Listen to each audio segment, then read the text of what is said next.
Bonsoir à tous et bienvenue dans vos jeudis de l'été. Vous le savez, nous remontons le canal du Midi chaque jeudi. Alors ce soir, pas de canal proche de nous, mais un fleuve, l'Orbe, puisque nous sommes à Cessenon-sur-Orbe. On va vous expliquer pourquoi Cessenon-sur-Orbe est particulier pour le canal du Midi, les fleuves, les rivières que Riquet a dû dompter à l'époque. Et vous verrez que ce n'était pas si simple, un système qu'on vous expliquera. On vous parlera également du tourisme, puisque pas très loin d'ici, il y a un phénomène particulier, il y a une statue de la liberté qui attire beaucoup d'Américains. Ce sera tout à l'heure dans une page spéciale. On fera également un petit peu de canoë-kayak, c'est propice ici.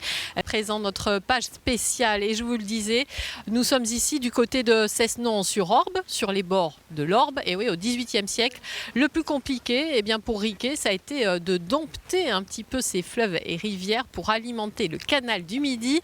Axelle Reynaud, bonsoir. Vous êtes historienne de ce canal du Midi. Vous allez tout nous expliquer sur comment Riquet, à l'époque, a réussi à dompter ces fleuves et rivières. Donc ici, il y avait l'Orbe, il a découvert ce fleuve. Pour alimenter le canal du Midi, c'était primordial finalement. Oui, tout à fait, parce que quand Riquet construit le canal du Midi, il coupe une centaine de cours d'eau, dont l'Orbe, qui est quand même un des plus gros. Et donc la question se pose de savoir qu'est-ce qu'on fait de l'eau de ces rivières. Riquet sait qu'il a besoin d'eau pour alimenter son canal. Donc il y a une partie Toulouse-Carcassonne qui sera alimentée par le système d'alimentation dans la Montagne Noire. Et la partie Carcassonne, étang de Thau, sera alimentée par des rivières dont il va laisser rentrer l'eau dans le cours du canal, ce qui posera quelques problèmes. Alors oui, c'est facile à dire, sauf qu'on est au XVIIIe siècle, c'est nettement 17e, moins facile à réaliser.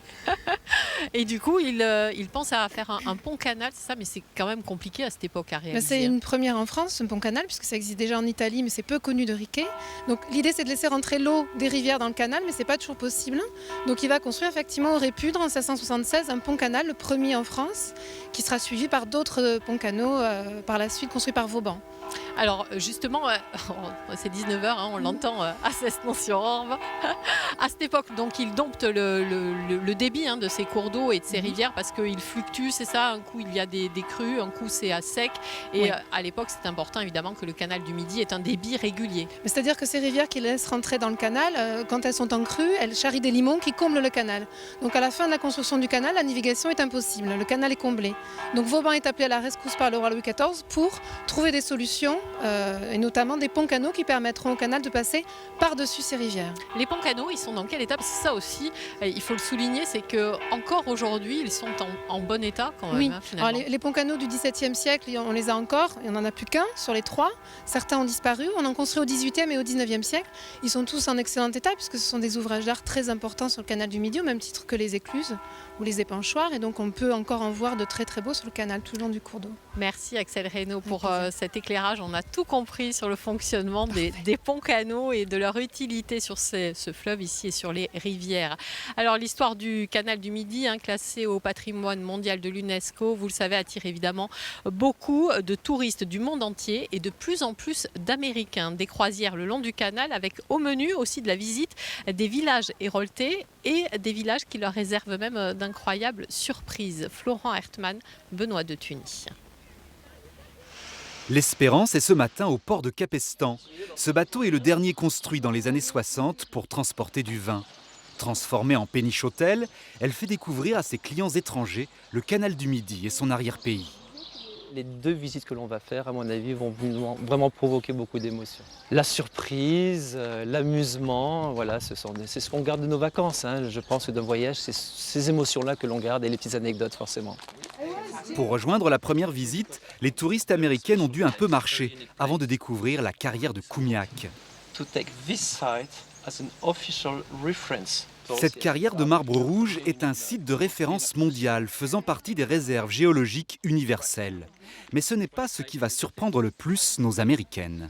J'ai appris que c'est le marbre de cette région qui a été envoyé construire la chambre rouge, la salle rouge dans la Maison Blanche aux États-Unis. Maintenant, je vais visiter aussi la Maison Blanche pour le trouver.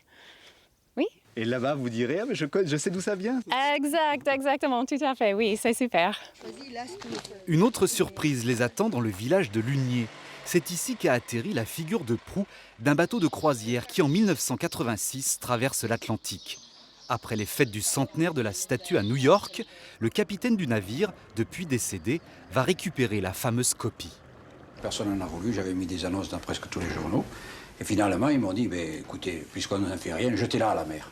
Alors moi, j'ai dit, donnez-la moi, parce que moi, je vais l'utiliser. Et je pensais à mon village. J'ai pris ma camionnette, ma vieille 404, je suis allé à Monaco, je l'ai chargée. Et je suis parti par l'autoroute pour venir ici. Une statue de la liberté de 2 mètres de haut que la plupart dans le groupe voient même pour la première fois. On ne s'attend pas du tout à voir une statue de la liberté, enfin le symbole de l'Amérique, des États-Unis, ici dans un petit village français. Moi, je ne l'ai jamais vu, je ne suis jamais allée en New York, alors voilà, ça y est, je l'ai vue.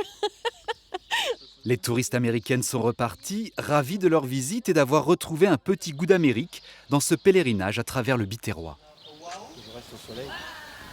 Et bonsoir Jean-François Favette, vous êtes le maire de Cessenon-sur-Orbe. Merci de nous accueillir ici sur cette petite plage bien sympathique, ma foi. D'abord, incroyable cette histoire de la statue de la liberté qu'on vient de voir dans le reportage de Florent Hertman. Elle n'est pas très loin d'ici, à 2 km. Franchement, est-ce que vous communiquez autour de cette statue? Parce que même moi qui suis de la région, je n'avais jamais entendu parler.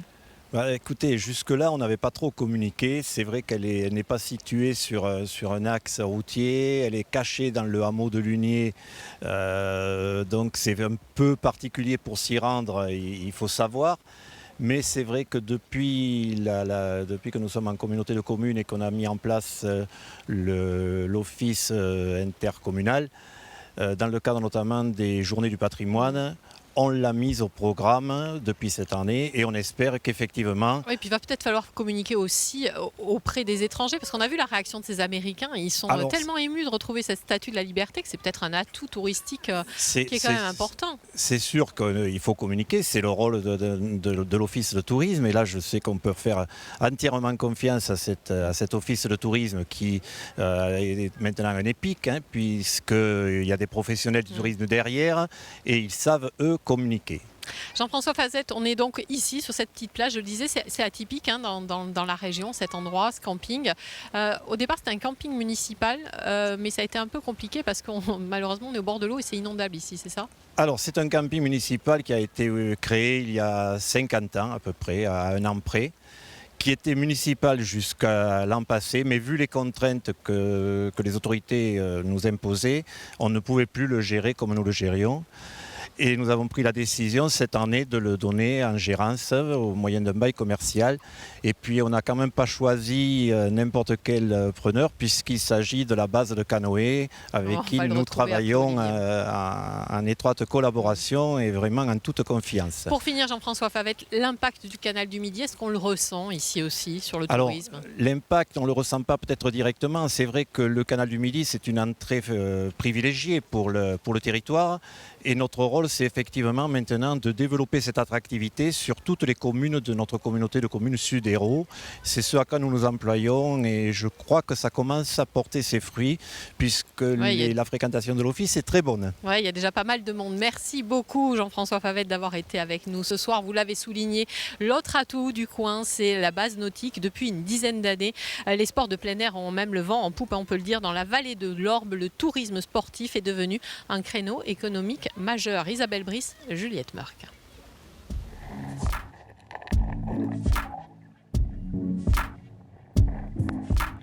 Ici, même en été, il n'y a pas trop de bouchons sur l'eau. La vallée de l'Orbe ne compte que 3 bases de canoë-kayak. Les balades au fil de la rivière s'étendent sur une trentaine de kilomètres dans le parc naturel régional du Haut-Languedoc. On voit la rivière en fait quand on est sur un bateau, comme on ne peut pas la voir quand on va à la plage ou quand on se met sur le rebord. Il y a les oiseaux, il y a la météo qui est tout en variation.